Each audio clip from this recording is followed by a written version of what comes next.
Good evening, students. Today we will start chapter 7th, Federalism. Federalism. Two types की government है हमारे, federalism और unitary system. Unitary federalism जहाँ पे centre plus state के बीच में डिविजन्स होती है, वर्क की, पावर की डिवीजन होती है. ठीक है, फेडरलिज्म में यानी कि जब डिवाइड हो. यूनिटरी में डिवाइड नहीं होता, पावर है जो. समटाइम यूनिटरी गवर्नमेंट की रिक्वायरमेंट होती है कि स्ट्रॉन्ग सेंटर की ज़रूरत पड़ती है. जब हमारे देश में कोई इकोनॉमिक क्राइसिस आए, इमरजेंसी आए, तो यूनिटरी गवर्नमेंट की भी ज़रूरत पड़ती है.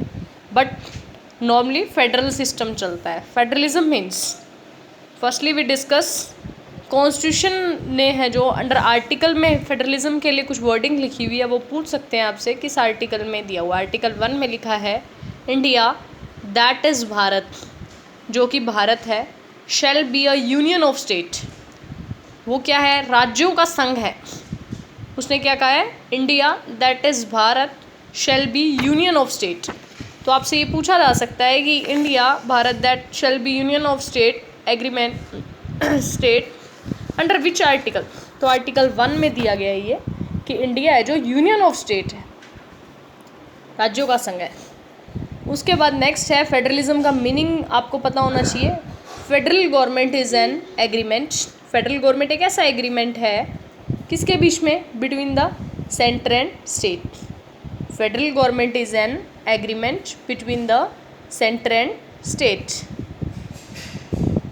Between the centre and state and the conditions of the agreement are written in our constitution.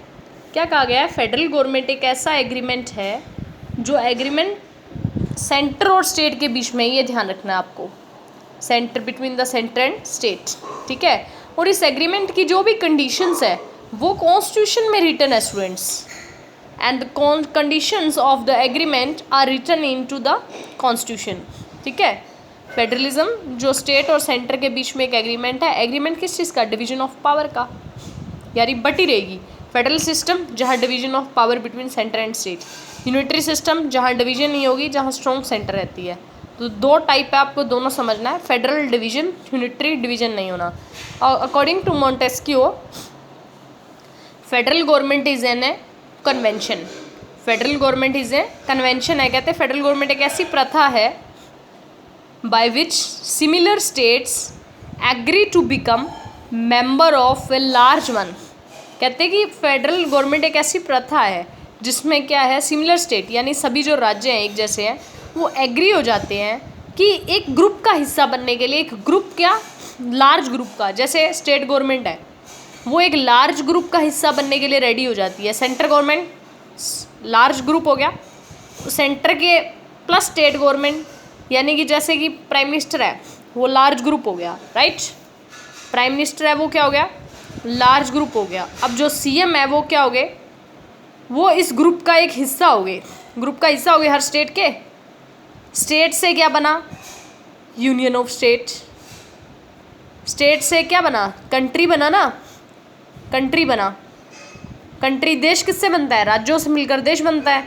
तो कंट्री में पीएम होता है और सीएम है जो उसके अंडर की लीडरशिप आती है. सेम ऐसे ही आपको इसमें बताना है. According to Montesquieu federal government is a convention between the similar state agree to become a member of a large one. यानी एक बड़े ग्रुप का हिस्सा बनने के लिए फेडरल ग्रुप में क्या है, स्टेट्स एग्री हो जाते हैं एक बड़े ग्रुप का हिस्सा बनने के लिए. नेक्स्ट डिस्कस करते हैं हम features of federal government. Federal जो सिस्टम है स्टूडेंट्स, उसमें सबसे पहले दो फॉर्म्स है गवर्नमेंट की. हमारे जो कॉन्स्टिट्यूशन है उसमें फेडरल जो फीचर्स हैं उसमें लिखा हुआ है the constitution of India as establish two forms of government, union government और स्टेट गवर्नमेंट. यूनियन गवर्नमेंट यानी कि centre government, centre government. State government राज्य की सरकार. ठीक है, यहाँ पे हम पीएम, यहाँ पे सीएम एक तरीके से. तो दो टाइप की गवर्नमेंट है कहते हैं कि फेडरल सिस्टम के अंदर. एक यूनिट सेंटर गवर्नमेंट, दूसरी स्टेट. अब फेडरल में क्या है, इनके बीच में डिवीजन होती है, सीधी सी बात है. फेडरल सिस्टम में क्या आएगा, इनके बीच में डिवीजन होगी. There is a bicameral legislature, 2 सदन है, लोकसभा और राज्यसभा। बिल्कुल। Indian constitution is a written and rigid. क्या बताता है फेडरल सिस्टम? कहता है कि भारत का संविधान है जो रिटन है और रिजिड भी है। रिटन है ये सब आपको पता है, रिजिड कैसे है? क्योंकि कुछ भी जो चेंजेस है वो 2/3 मेजोरिटी के साथ होते हैं स्टूडेंट्स। पार्लियामेंट के जो मेंबर है ना, लोकसभा और राज्यसभा, उनके जो प्रेजेंस है उसकी 2/3 मेजोरिटी की हामी ज़रूरी है कुछ भी चेंज के लिए। अगर 2/3 मेजोरिटी कुछ चेंजेस के लिए हामी नहीं भरती तो चेंज नहीं हो पाता, इसलिए रिजिड मेथड कहा गया है। ठीक है। नेक्स्ट कहता है इंडिपेंडेंट जुडिशरी है हमारी, जिसमें जुडिशरी हमारे एग्जीक्यूटिव और लेजिस्लेचर से बहुत परे है। जुडिशरी फ्री होकर अपना डिसीजन ले सकती है। इंडिपेंडेंट जुडिशरी का प्रोविजन है इंडियन कॉन्स्टिट्यूशन में लिखा हुआ है। नेक्स्ट है सुपरमेसी ऑफ द कॉन्स्टिट्यूशन। कहते हैं कि फेडरल सिस्टम में या फेडरल फीचर में ये दिया गया है कि कॉन्स्टिट्यूशन सुप्रीम है। कॉन्स्टिट्यूशन से ऊपर ना एग्जीक्यूटिव है, ना लेजिस्लेचर है, ना जुडिशरी है स्टूडेंट्स।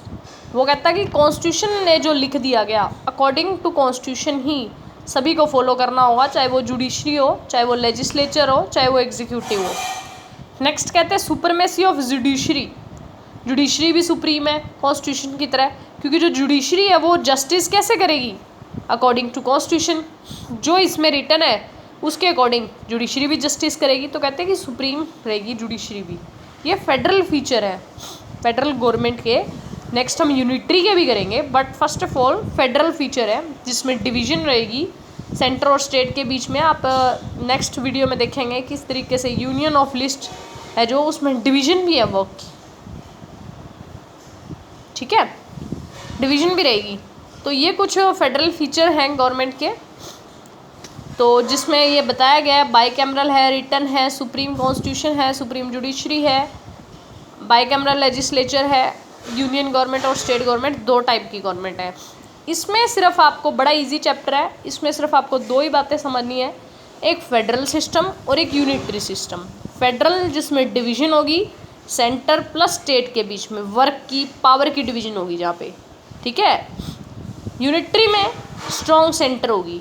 जब भी इमरजेंसी लगती है, जब भी कंट्री में इमरजेंसी लगती है या कोई क्राइसिस आ जाता है स्टूडेंट, तब यूनिटरी गवर्नमेंट की ज़रूरत पड़ती है, क्योंकि स्टेट से राय लेने के लिए टाइम नहीं होता ना हमारे पीएम के पास, अकेले डिसीजन लेना पड़ता है, तब यूनिटरी गवर्नमेंट होनी ज़रूरी हो जाती है।